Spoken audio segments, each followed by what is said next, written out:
शुक्रवार 9 ऑगस्ट 2024 रोजी सौ आंबुबाई पाटील इंग्लिश मीडियम हायस्कूल आणि ज्युनियर कॉलेज गोकुळ शिरगाव या ठिकाणी क्रांती दिन उत्साहात साजरा करण्यात आला। सामाजिक कार्यकर्ते नारायण पवार हे प्रमुख पाहुणे म्हणून लाभले।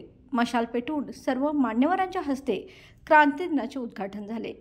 यावेळी मान्य संस्थापक Shri K D. Patil sir, principal Tejas Patil sir, vice principal N B. Kesarkar madam, शाळेच्या मुख्याध्यापिका सौ S K. Patil madam, Datta Patil sir, Sunil Patil sir हे मान्यवर म्हणून उपस्थित होते। मशाल पेटवून या कार्यक्रमाची सुरुवात अतिशय उत्साहात झाली। श्रेयस पाटील सर यांनी कार्यक्रमाचे प्रास्ताविक केले। मुलांनी अतिशय उत्साहात कार्यक्रमामध्ये भाग घेतला। 7वी व 8वीच्या मुलींनी देशभक्तीपर गीत सादर केले, तसेच 5वी व 8वीच्या मुलींनी देशभक्तीपर नृत्य सादर केले। प्रमुख पाहुणे म्हणून नारायण पवार यांनी मुलांना त्यांच्या सुंदर अशा जालियनवाला बाग हत्याकांड उधम सिंग यांच्या उदाहरणातून या दृश्याचे अवलोकन करून दिले।